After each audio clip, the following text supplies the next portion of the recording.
Ну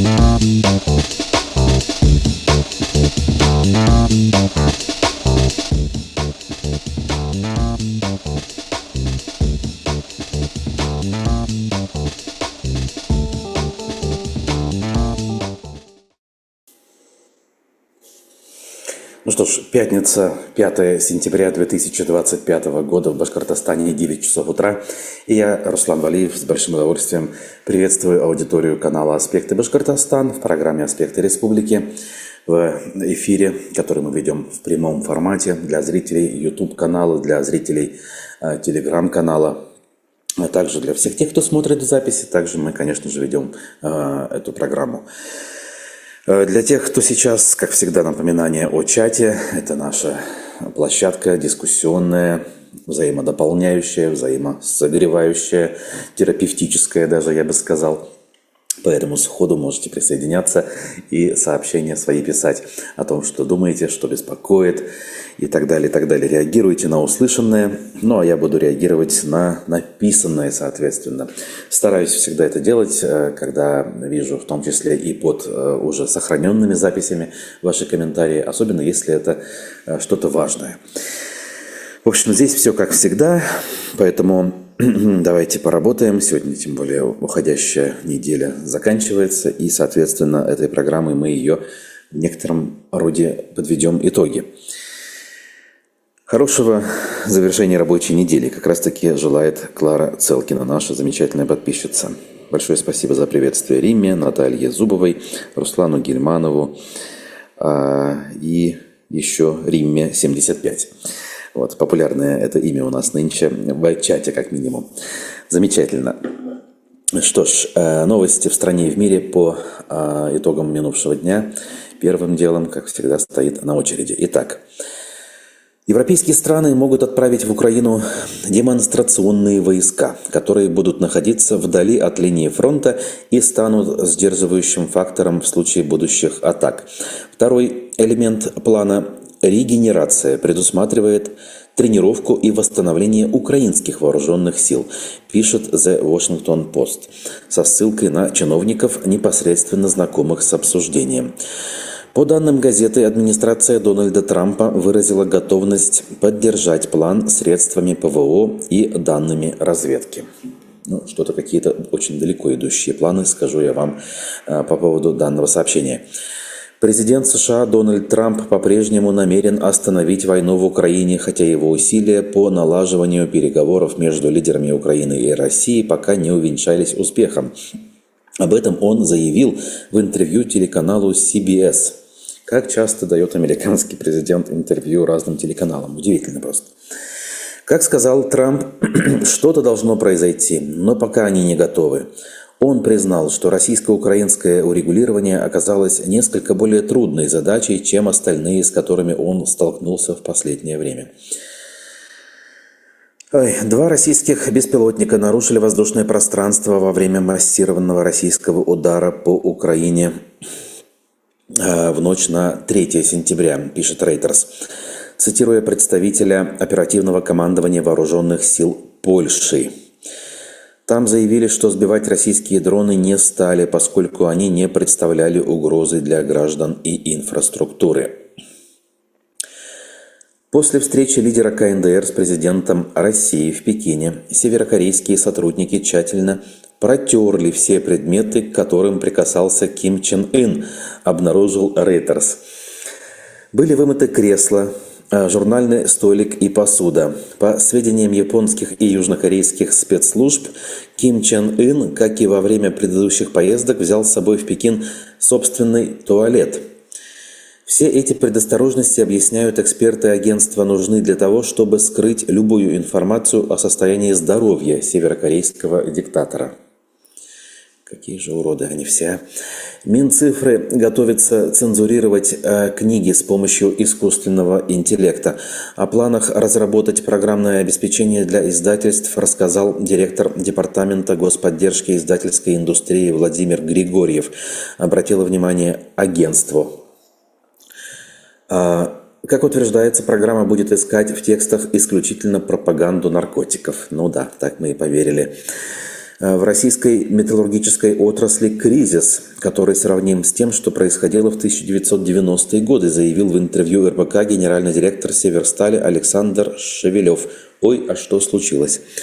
По его словам, по материалам, по металлургам ударили экспортные ограничения, связанные с санкциями, а усугубил ситуацию беспрецедентно долгий период высокой ключевой ставки Центробанка. Нефтяное пятно движется от Новороссийска к аннексированному Крыму, предупредили в Greenpeace. Экозащитники на основе спутниковых снимков утверждают, что площадь загрязненной поверхности воды составляет около 50 квадратных километров. Пятно образовалось в конце августа из-за разлива нефтепродуктов при погрузке турецкого танкера Каспийским трубопроводным консорциумом. За 3 дня пятно прошло вдоль Анапы и приблизилось к Керченскому проливу. Вот такие новости мы с вами имеем по итогам дня предыдущего. Кстати, что касается вот этих несанкционированно залетевших на территорию Польши беспилотников, могу сказать, что вчера совершенно случайно на приложении Flight Radar 24 обнаружил натовский самолет радиолокационной разведки, который многие часы нарезал круги вокруг Берлина. Не связано ли это было с этим, не знаю. Это вот типа российского самолета А-50, созданного на основе Ил-76 с таким грибом на крыше. Самолет дальнего радиолокационного обнаружения. Так они, по-моему, называются официально у военных. Вот именно такой борт летал долгое время здесь. Посмотрю сегодня, будет ли что-то подобное. Вот. Ну, а в остальном, я думаю, что вы слышали и сами новости, и мои короткие реплики в виде комментариев по ходу этих самых новостей. Соответственно, будем переходить сразу же к нашей республиканской повестке. Есть о чем поговорить в этой части. Ну, а от вас комментарии новые идут. Яма Башкорт, как всегда, очень добр к нам. Спасибо большое, Зурахмет. Дорогой Руслан, спасибо за ваш труд. Вы большой молодец и принципиальный человек, которого я очень уважаю. Очень спасибо. Очень приятно, точнее. Даже, видите, дар речи теряю от таких добрых слов. Салям, не нужно ждать чего-то положительного от тех, кто много болтает, пишет Фируза. Замечательно. Вчерашний ливень в Уфе, как всегда, стал неожиданным, и почти весь город превратился в море. Сегодня погода хорошая, и дождей на этой неделе вроде не ожидается, пишет Алена. Ну что ж, по поводу ливня как раз-таки и начать хотелось. Даже Башинформ признал, что Уфа поплыла после сильнейшего дождя. Это их заголовок в новости от вечера. За 20 минут в городе вылилось 15 миллиметров осадков, по официальным данным. Этот дождь, согласно прогнозу, должен стать последним событием такого масштаба, писали тут же в этом материале. Далее, хотя циклон полностью и не уйдет, таких сильных ливней не ожидается. Дождевой фронт идет с запада на восток и к концу недели придет в Зауралье, сообщили данные товарищи. Ну а судя по тем роликам, которые лично я наблюдал, ситуация практически полностью повторила аналогичный ливень, который случился в тот же самый день, 4 сентября 2017 года при реке Елалове. Хорошо это помню, у меня у самого ролики опубликованы с того ливня.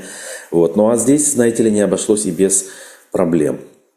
В овраге в центральной части Уфы есть частный сектор. Это район там, улиц Коммунистической, Энгельса, там, Кустарной. В общем, там в некоторых домах, судя по всему, уровень воды поднялся буквально до середины стен. Люди, относительно привыкшие, конечно, к таким проблемам, но, мягко говоря, масштаб бедствия на этот раз оказался сильнейшим за последние 2-3 года как минимум. К нам даже в редакцию, кстати, обращались местные жители с просьбой обратить на них внимание, точнее добиться того, чтобы власти обратили на них внимание. Каждый раз, когда ливень, все эти воды собираются примерно в одном месте, им уходить некуда, они там даже задерживаются, эти самые воды, и люди плывут. Но, как говорится, всем все до лампочки, и никто не пытается эту ситуацию как-то изменить. О чем мы говорим? О каких частных домах даже? Если на центральных улицах ливневую канализацию за прошедшие с 2017 сколько? 8 лет никто ничего не сделал. В общем, что за глупости и наивные ожидания? Нет, конечно, не будем ожидать. Так, ну, ладно, вроде без жертв, как говорится, да, и, соответственно, теперь в дальнейшем, действительно, с учетом того, что это осень, таких, наверное, больших дождей быть не должно, поэтому люди, соответственно, от этого страдать дальше так сильно не будут. Но это стихия, соответственно, а есть события, связанные с тем, как себя ведут или не ведут наши с вами хваленые чиновники и руководители. Так, ваши сообщения вижу.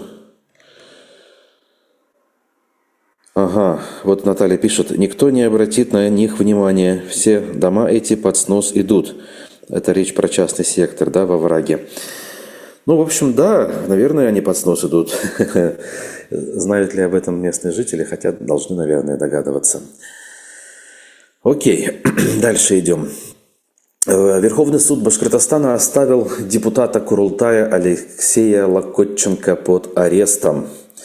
Речь о том самом герое СВО, о котором мы с вами любили говорить в те времена, когда он еще официально считался героем.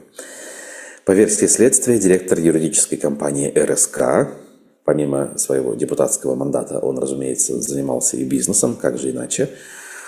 Так вот, Локотченко предложил адвокату Эльвире Фатхулиной, обвиняемой в незаконной банковской деятельности, освободиться от преследования, заключив контракт на военную службу.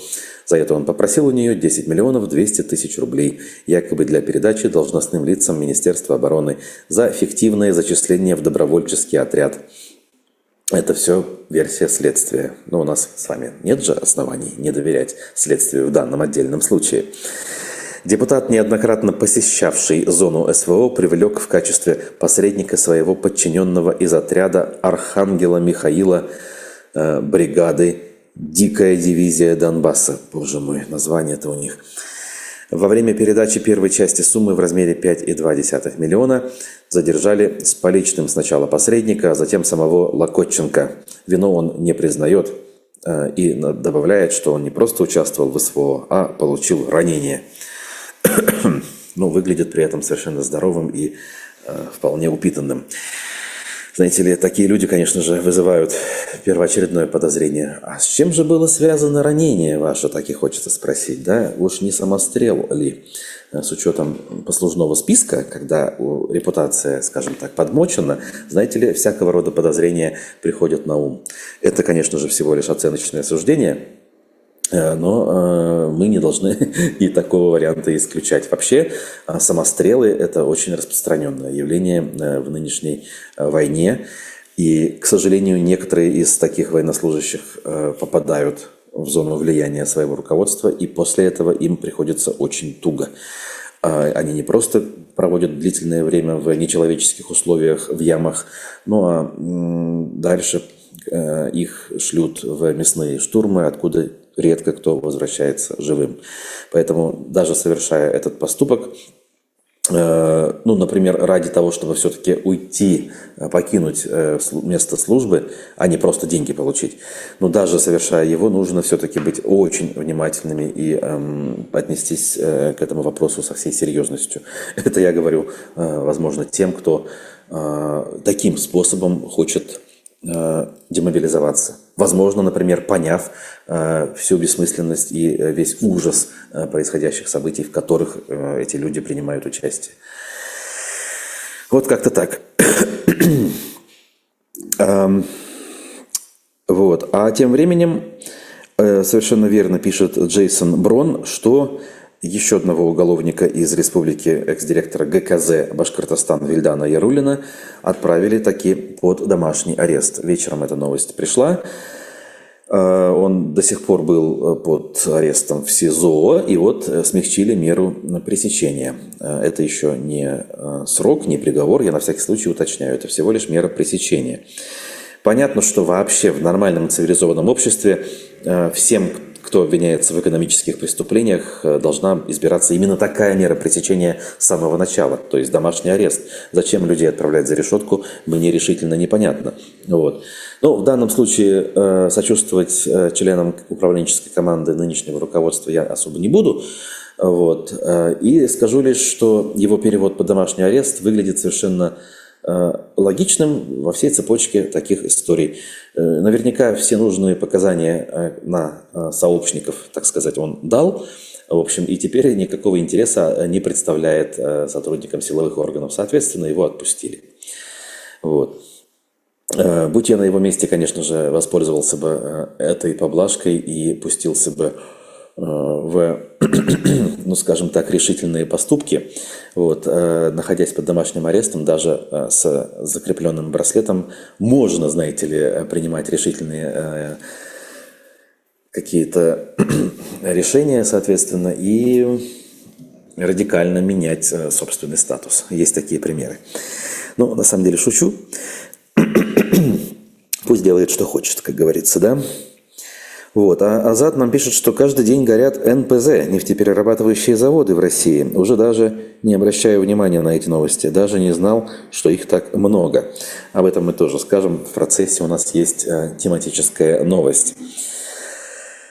Зато... ну вот и она как раз, эта самая тематическая новость. Казалось бы, причем здесь НПЗ и уфимский ремонт или реконструкция, как в данном случае, улиц.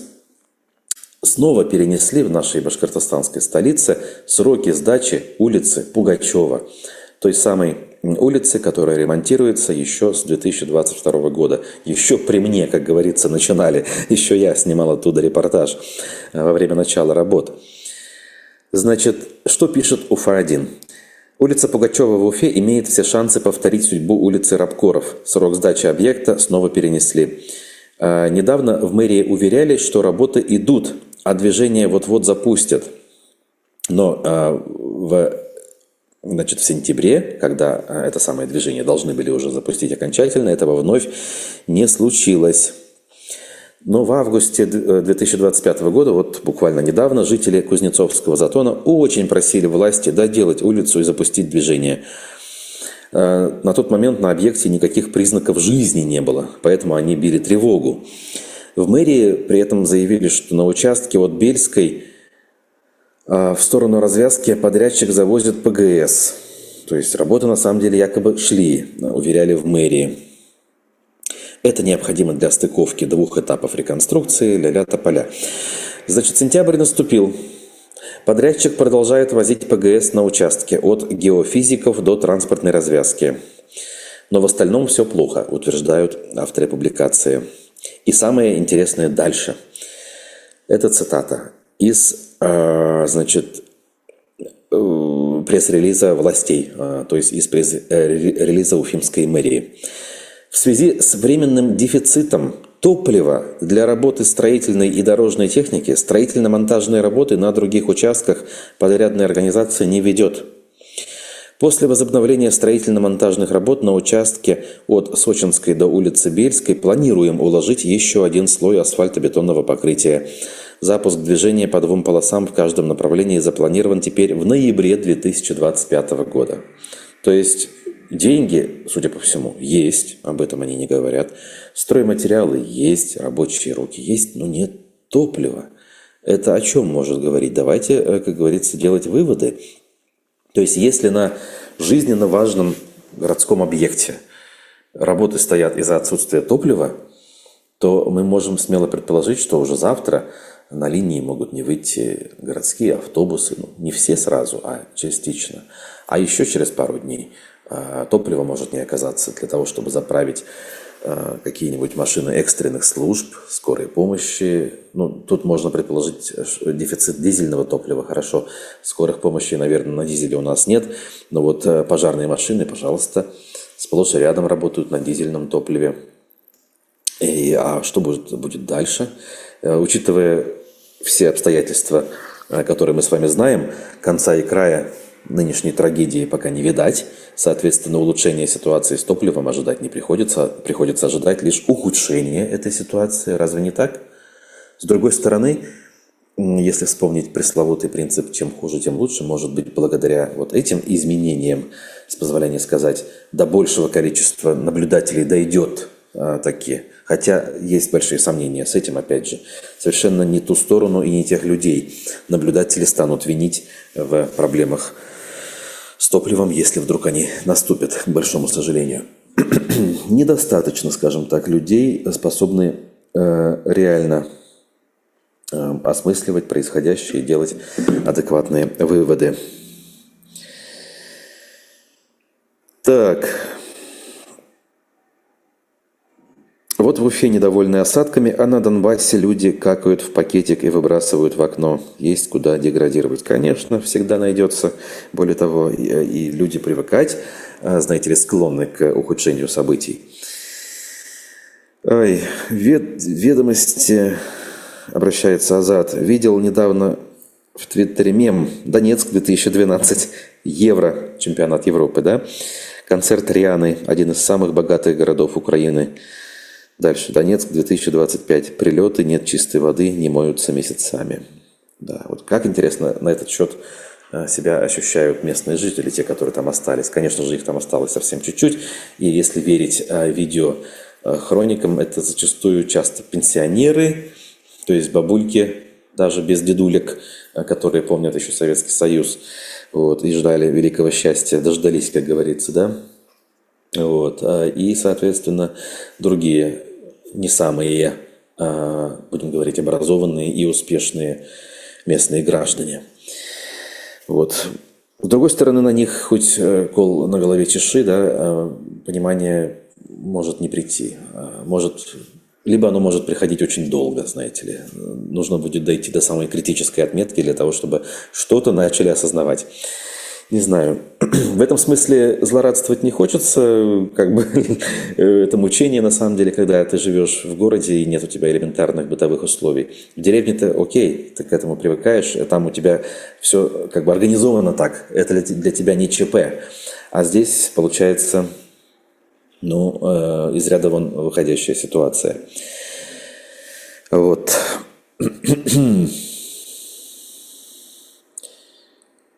Так. Цена на топливо поднимается и, наверное, перерасчет сметы, пишет пользователь с флагом то ли французским, то ли каким. Да.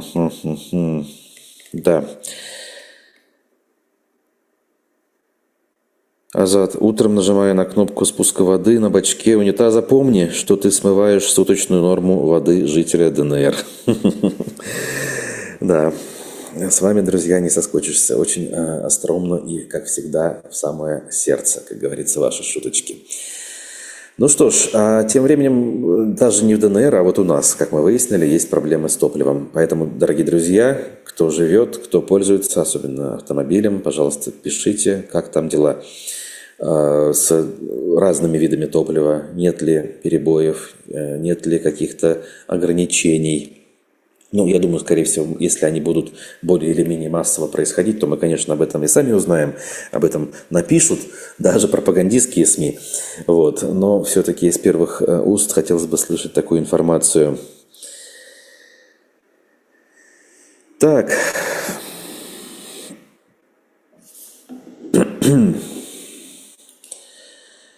Пруфы забили тревогу о том, как выглядит в республике не просто региональная журналистика, а региональная журналистика на родном языке. Во что превратили башкирские газеты за последние 10 лет? Задались вопросом наши коллеги и в этом смысле, конечно же, задели за живое. Я очень хорошо помню свое еще позднесоветское детство, 90-е годы. У бабушки в доме всегда было большое количество периодики на башкирском и татарском языках. Издания были как... Подавляющее большинство изданий печатались в Уфе, кое-что выписывалось из Казани, но это скорее так, по остаточному принципу. В общем, я это все перелистывал, наверное, благодаря этому в том числе знаю, скажем так, языки и знаю различия, скажем так, стилистические кое-какие между официальным татарским и башкирским. Хотя, по большому счету, считаю, что это один язык, лишь с небольшими диалектическими отличиями. При том, что даже среди коренных носителей русского языка исторически в разных диалектах, как мне кажется, различий больше, чем между татарским и башкирским. Условно говоря, жители русского юга, мне кажется, лет 150 назад могли легко не понять жителей русского севера из-за того, что были серьезные различия в диалектах. Но не это сейчас важно. Вот. Важно, что пишут пруфы на эту тему. На данный момент общий тираж всех издаваемых башкироязычных газет составляет примерно 200 тысяч подписок, сообщил знающий собеседник пруфов. Причем львиную долю подписчиков составляют бюджетники, которые в добровольно-принудительном порядке выписывают эти самые газеты. Например, районные и городские администрации. Но там их не читают, добавляет собеседник. Подумайте сами, только местное самоуправление – это примерно 5-6 тысяч подписок. А если посчитать все школы, детсады, органы культуры, библиотеки и так далее, получается огромная цифра. И тех, кто сами выписывают, это можно по пальцам сосчитать только пенсионеры и деревенские. Пишет издание, ссылаясь на своего собеседника, и, по-моему, совершенно справедливо рассуждает в данном случае знающий человек. Важно, что вымирание печатных газет – это мировой тренд, спровоцированный появлением интернета. Новости и события быстро устаревают, даже если газета ежедневная. Если пенсионеры по инерции продолжают получать информацию через бумагу, то молодежь предпочитает узнавать все в телеграм-канале. Так, это очевидные вещи, да? Статистика тут приводится о том, сколько посетителей смотрят новости в башкироязычных газетах в интернете. Смотрите, например, сайт Яшлек посещают 3000 человек в день. Это официально. Сайт газеты Башкортостан 7000 посетителей в день. Башкортостан – это основная периодическая газета на башкирском языке. Кстати, раньше их было больше. Потом их там объединяли, оптимизировали, и в конце концов осталась одна газета. Начиная с 10-х годов при Рустеме Хамитове все башкироязычные государственные СМИ объединили под крылом издательского дома «Республика Башкортостан». Именно с этого момента начались большинство проблем башкирских медиа, считает собеседник. Оказывается, до того проблем якобы не было, да? По его мнению, до объединения газеты были относительно свободны с точки зрения редакционной политики. Смотри. Тогда главный редактор за все отвечал, пишет он. Например, доходы от рекламы ему поступали, была своя бухгалтерия. Он мог выплачивать своим журналистам премии и гонорары, то есть был финансовый стимул. Тогда и рекламу привлекали в издание. Сами, видимо, редакции привлекали. Ты смотри, неужели? В Доме Республики при этом, в Доме Печати, конечно же, работают талантливые журналисты, утверждает он. Но они работают в тех рамках, которые поставлены. В качестве аргумента он напоминает, что те шикарно нарастили аудиторию на цифровых площадках. Цифры охватов ВК мы сравнивали выше, пишет издание, да? Там они неплохие цифры показывают. И делают в конце довольно-таки оптимистичный вывод, неожиданный, на мой взгляд. В целом говорить о вымирании прессы на башкирском языке не приходится. Она продолжает существовать. Вырождение печатных СМИ – общемировой тренд, и язык здесь ни при чем. В интернете новости на башкирском языке представлены в достаточном количестве. Часто в башкирских группах число подписчиков превышает 100 тысяч человек. Это речь про группы ВКонтакте, конечно же. Проблемы возникают скорее на уровне управления. Журналисты башкирских редакций страдают от ограничений и низких зарплат. Молодежь там не задерживается, поэтому ни о какой креативности не может быть и речи. Опыт Татарстана показывает, можно творить качественный современный контент на локальном языке. Возможно, тем, кто управляет башкирскими медиахолдингами, стоит взглянуть на опыт соседей. Призывают авторы данной публикации. Уж не знаю, о каком именно замечательном опыте соседей идет речь, вот, но действительно как-то сохранять такие вещи нужно. Хотя с точки зрения информационной ценности мы с вами прекрасно понимаем, реальной правды, конечно же, в республиканских СМИ на любом языке сейчас не найдешь. Просто у них нет такой возможности, просто хотя бы потому, что такие законы действуют и в республике, и в стране. Не хочу никого винить при этом. Возможно, в душе у многих из тех, кто там работает, остаются до сих пор высокие идеалы, ради которых они стремились на эту работу. Но, зная некоторых людей лично, я прекрасно понимаю, что эти идеалы давно, если не закопаны под двухметровый слой земли, то, по крайней мере, отложены, знаете ли, в дальний ящик письменного стола. Потому что вот это вот пресловутое, а у нас семья, дети, ипотека и жить-то надо, это все, конечно же, лидирует, скажем так. И есть люди, знаете ли, даже изначально с неплохими принципами и установками, которые не просто работают в этих изданиях и пишут то, что им спускают сверху, они еще и участвуют в, например, в фальсификациях на выборах. Они понимают, что это плохо, они считают, что это не должно быть, и они бы этого с удовольствием не делали. Но раз сказано делать, ради тех самых ипотек, автокредитов и прочих долгов, они готовы на все. То есть тут, наверное, правильнее вспомнить каких-то специалистов, да, в области психологии, которые как-то это бы объяснили. Пластичность и приспосабливаемость у некоторых категорий наших сограждан, на самом деле очень широких категорий наших сограждан, очень широкая. Что обусловлено, опять-таки, здесь я свою теорию вспоминаю, наверное, нашей истории за последние 100-150 лет уже, когда выживали именно те, кто именно этой способностью обладали, были готовы подвинуться, приспособиться, согласиться, иначе смерть. И вот в результате такой вот отрицательной эволюции, такого вот отрицательного отбора мы получили общество, готовое идти на любые сделки с собственной совестью. Опять-таки, на всякий случай напоминаю, обобщать не будем, всегда есть исключения, наша аудитория чего стоит, все понятно. Я надеюсь, что и без этих дополнительных оговорок вы сами все понимаете. Ой. А вот М пишет: зачем выписывать? Мать, 78 лет, живет в селе, читает новости в Телеграме, полезные советы, концерты, смотрит в Ютубе. Только не забудь оплатить VPN. Молодец у вас, мама, и вы молодец, видимо, что обеспечили не просто интернетом, но и нормальным интернетом с VPN, да? Не всем дано, скажем так.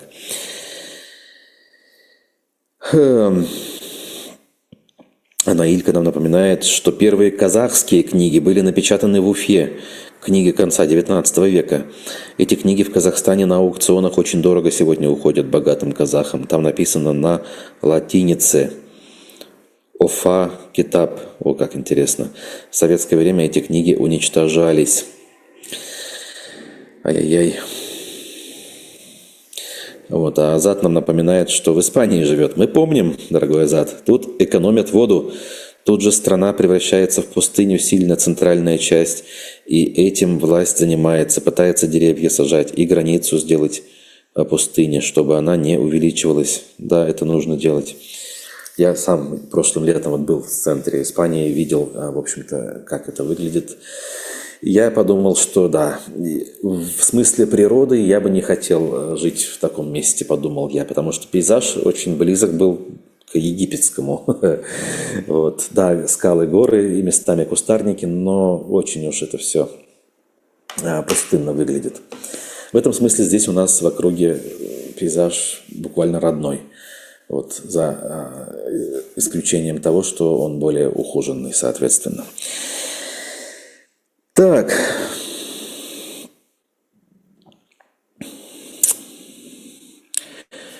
Что ж, дальше двигаемся. Про прессу поговорили. В общем, на самом-то деле тема более глубокая, она касается сохранения языка как такового. Вот. Но вот здесь она в привязке к прессе, эта тема раскрылась. Следующая, более, скажем так, значимая и важная информация. Наши коллеги обнаружили, что в интернете все чаще появляются платные комментарии в поддержку строительства ГОКа на хребте Кыргызстана.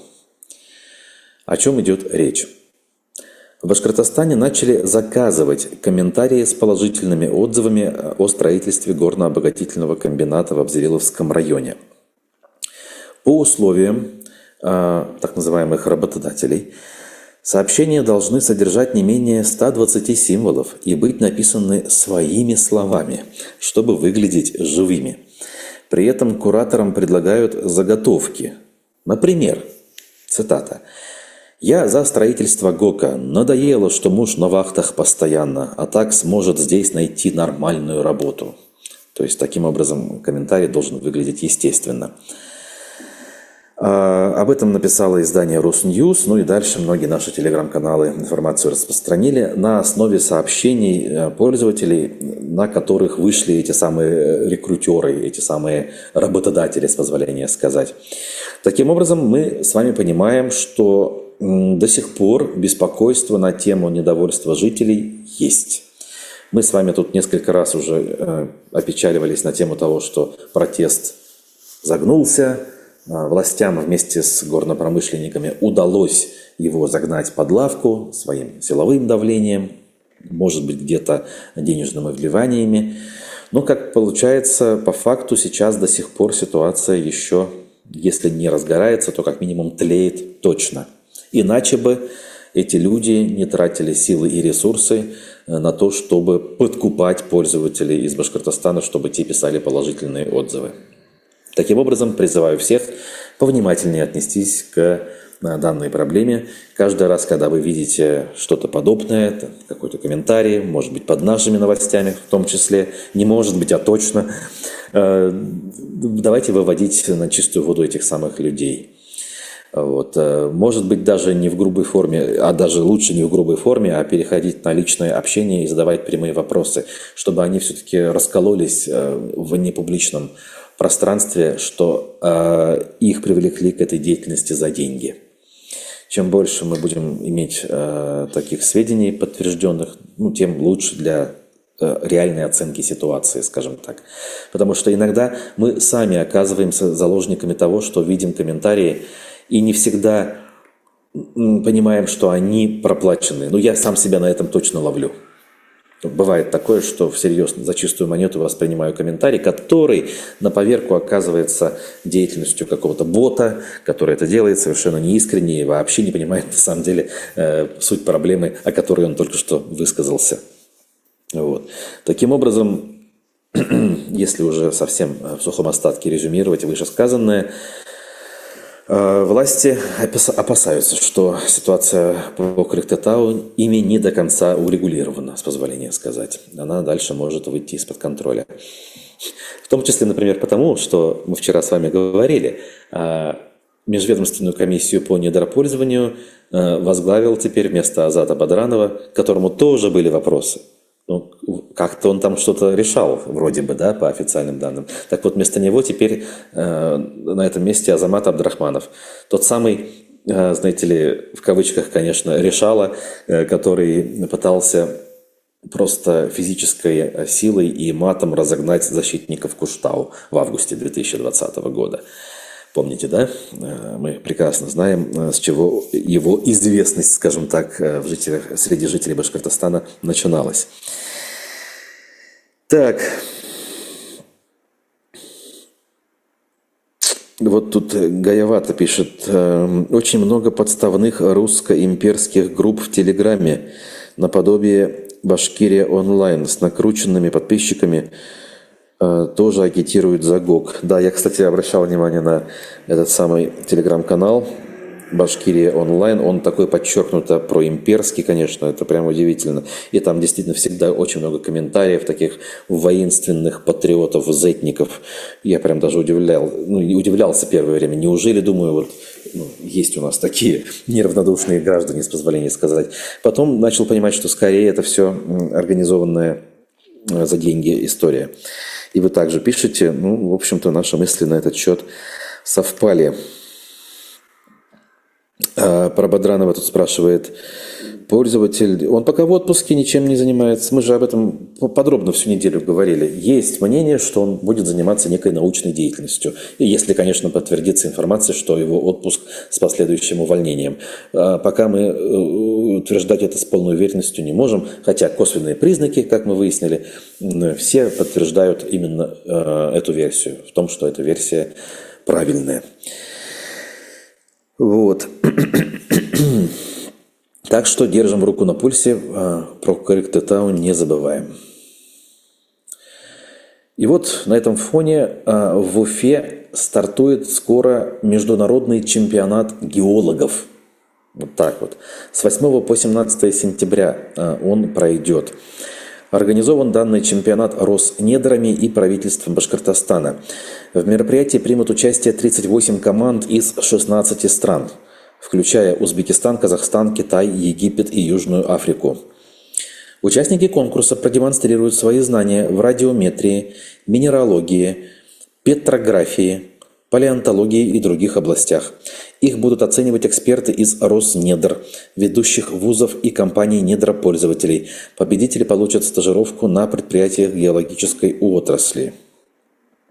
Ни слова тут не говорится о том, по чьей инициативе реально это все организовано и кто за это платит, но что-то мне подсказывает, что это тоже часть одной большой пропагандистской работы русской медной компании. Могу ошибаться, это оценочное суждение, но что-то раньше у нас в республике никаких международных геологических конкурсов не проводилось. Ни разу я не помню ничего подобного. Опять же, может, я не знаю, но в качестве работника СМИ за последние 8 лет я ничего такого не слышал. Если бы такое было, мы бы точно об этом знали. Ну а если уже смотреть совсем вглубь проблемы, то, наверное, даже наблюдали бы собственными глазами и вели бы оттуда репортажи. Но этого не было, а впервые теперь пройдет. Так что не забываем, с 8 сентября, вот в начале следующей недели, надо эту тему не пропустить.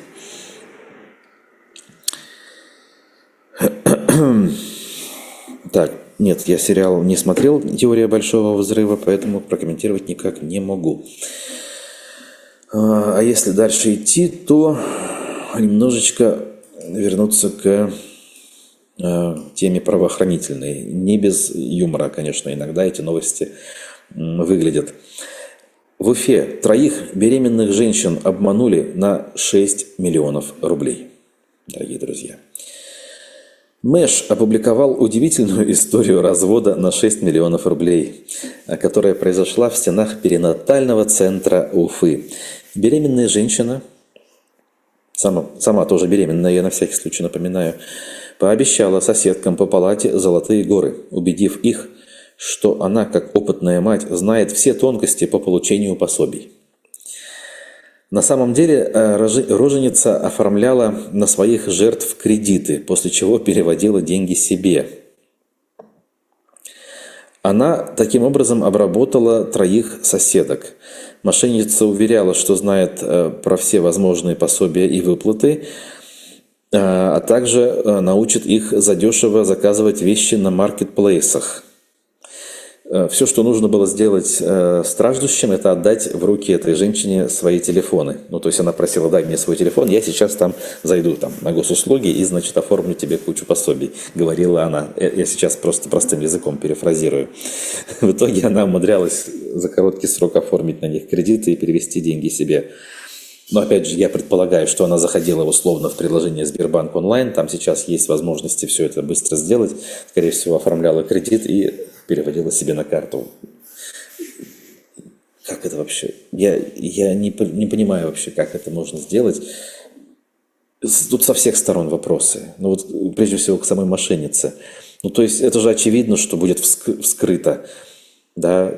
Твоя собеседница возьмет свой телефон, поймет, что там что-то есть, и увидит историю переводов, хоть в конце концов, да, на чью карту ушли деньги, и все. Ну вот, как бы, что хотите, то и думайте. Потерпевшие уверяют, ущерб пока что составил 6 миллионов рублей, но жертв может быть и больше. Мошенница, по их словам, продолжает обманывать людей, в то время как с грудным ребенком возится ее муж. То есть она все-таки родила уже, она Соответственно, передала ребенка мужу, зато сама продолжает зарабатывать прекрасно. В кавычках, разумеется. В общем, вот такие у нас люди с вами встречаются. Но не только такие. Вот, например, пруфы, видимо, с чувством возмущения пишут о том, как коллекторы держат в кредитной кабале водителя, но не простого водителя, а водителя гуманитарного конвоя. Типичная довольно история для нашей республики. Водитель Рустем 10 лет назад он брал кредит на сумму в 300 тысяч рублей у ныне несуществующего банка. Большую часть денег он выплатил, но затем банк внезапно разорился, и остаточный долг в 100 тысяч рублей был передан коллекторам, утверждают они. Но я сразу скажу, что ничего подобного не происходило, когда у банка отзывали лицензию. Долг передавался коллекторам только тогда, когда человек переставал его платить. Поначалу долг передавался другому банку, и любой заемщик мог легко гасить задолженность ровно так же, как гасил до того, как у его банка отозвали лицензию. Но я это проходил много раз, я сам в то время работал в финансовой сфере, так что уже ложь. Ну, ладно. Коллекторам передали таки остаток долга. Наверное, долг был небольшой. Но они таки решили, коллекторы, выбить из должника побольше денег. Они сделали перерасчет суммы, в результате чего Рустем оказался должен уже 1 миллион и 500 тысяч рублей. Суд встал, разумеется, на сторону кредиторов, поэтому Рустем решил доплатить тот долг все-таки. Тем не менее, коллекторы не успокоились, теперь они требуют еще больше денег дробными частями. Оказавшись в кабале, Рустем обратился к адвокатам из Стерлитамака. Адвокаты тоже ничем не помогли, кинули, как говорится. Ну, тут тоже ничего нового. И вот он теперь живет, пытается с этими долгами рассчитаться, но не может, работает дальнобойщиком и даже возит грузы в зону с СВО, будучи водителем фуры. И вот, видимо, это обстоятельство должно как-то заставить задуматься общество, власти и помочь этому человеку. Но если понимать посыл данной публикации. Я считаю, что это не смягчающее обстоятельство, а наоборот отягчающее, конечно же. Вот. Но, опять же, если сохранять человеческий облик, то сильно злорадствовать не хотелось бы. На самом деле это пример того, во что наши люди превращены уже и продолжают превращаться усилиями режима. Кто-то скажет, преувеличиваю, но нет. Вот оболванивание, оно, как говорится, бесследно не проходит. Человек с более или менее высоким уровнем интеллекта, да, наверное, в результате 20-летнего оболванивания не пойдет, значит, в микрофинансовую организацию для того, чтобы оказаться в кредитной кабале. А человек с более низким уровнем резистентности, как говорят, да, с более низким уровнем защиты, при таком негативном воздействии сверху очень быстро выходит из зоны, скажем так, благополучия в зону риска. И это в целом происходит на разных ступенях, скажем так, на разных этажах общества. И это работает не только в результате прямого, скажем так, действия пропаганды, которая объясняет, что мы великая страна, великая нация, которая всеми обижена. Это происходит на уровне, ну, буквально всей жизни, я не знаю, из кино, из музыки, из выступления властей, из каких-то совершенно неожиданных и, казалось бы, непричастных к этим проблемам вещей. Это всеобъемлющая, это тотальная проблема на самом деле. Она не одна. Разумеется, и каждый человек в чем-то виноват в случае возникновения у него проблем. Но опять-таки, когда людей учат быть беспомощными рабами, ожидающими милости сверху, они не склонны искать проблемы в себе для того, чтобы их как-то прорабатывать и выходить на другой путь. Вот что я еще хочу сказать, говоря про данную ситуацию. Так. О, как интересно. Живу в Таиланде, слушаю новости Башкирии от Руслана из Германии. Всем салям. Руслан Рахмат пишет. Багувиреку Рокетмен. Рахмат. Сколько, кстати, время наверное, в Таиланде уже довольно-таки поздно, ну или хотя бы разгар дня. У нас-то всего лишь 6 часов 49 минут, утро раннее. И это значит, что надо двигаться к завершению. М пишет, банкротство можно же про того парня. Ну так можно, так об этом знать же надо. Об этом же надо людям, как говорится, доходчиво объяснять, рассказывать, но это у нас не является, скажем так, целью и задачей власти. Так, тема около ДНРная, около военная продолжается. В Башкортостане впервые покажут спектакли молодежного театра ДНР. Помните, мы начинали сегодня программу разговором о том, как в ДНР люди живут без туалетов. Так вот, часть из них, судя по всему, для того, чтобы пользоваться туалетами, ездят на гастроли. Уж простите. Смотрите, показы состоятся в рамках федеральной программы «Большие гастроли», организованной Росконцертом по всероссийскому гастрольно-концертному плану Министерства культуры. Глобальное что-то. С 15 по 17 сентября в Салаватском государственном башкирском драмтеатре пройдут гастроли Горловского молодежного театра «Юность» из Донецкой Народной Республики. А чего так скромно, хочется сразу сказать. А как же Уфа? Вы что, недостойны выступить на Большой Уфимской площадке, что ли? Это же ДНР, это же святое, как говорится. Зрители увидят 2 спектакля «Цыпленок-желток» и другие, а также музыкальную постановку «Коза-дереза», созданные специально для юных зрителей. Ну вот вполне милые, добрые постановки на самом-то деле, вроде бы.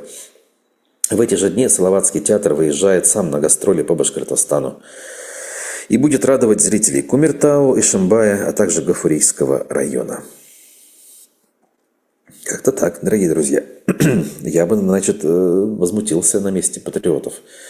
Не попахивает ли тут дискредитацией всего и вся? Да, молодежный театр из ДНР выступает на каких-то захудалых провинциальных площадках. Ему не дают выступить на одной из уфимских площадок, где этих самых сцен пруд-пруди. Как же так? Не унижение ли это достоинства наших новых сограждан, героев, многострадальных жителей, значит, которых освободили от многолетней, я не знаю, оккупации нацистами? Простите, вы понимаете, да, что это сарказм и совершенно ничего общего с реальностью не имеет. Ну ладно. С другой стороны, как всегда, возможно, это вполне себе милые, добрые ребята, которые радуют детишек и, в общем, ни о чем другом не задумываются. Как говорится, политикой я не интересуюсь. Я напомню на всякий случай вот эту знаменитую мантру, которая объединяет многих наших с вами сограждан, и не только наших. Вот. Ладно. На самом-то деле пусть все будут здоровы, живы и пусть все процветают. Но знаете, для этого нужно иногда прикладывать какие-то усилия. Прежде всего над собой. Нужно прикладывать усилия над тем, чтобы немножечко дальше носа своего глядеть в конце концов. Немножечко глубже смотреть на те или иные проблемы. И тогда, глядишь, шансов на то, что у всех у нас, абсолютно у всех людей будет шансов больше и на выживание для начала, и на процветание даже. Будет больше, соответственно. Я думаю, что наша аудитория в целом, она склонна к тому, чтобы думать и смотреть дальше своего носа.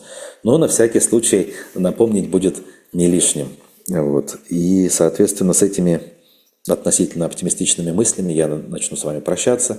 Дорогие друзья, благодарить, кланяться, напоминать про необходимость поставить лайк и сделать донат в нашу поддержку. Пожалуйста, не забывайте про это очень важно.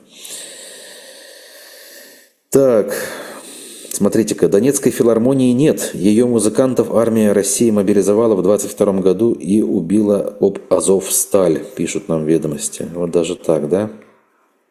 А те безропотно пошли, получается, как телята. Ну, что, как говорится. Как там говорят, кесарю, кесарева, ну и так далее, да? Ладно.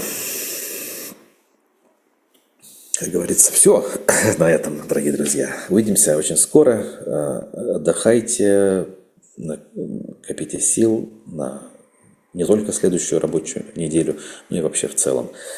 Всем нам силы и энергия еще пригодятся. Зур Ахмед и всем пока.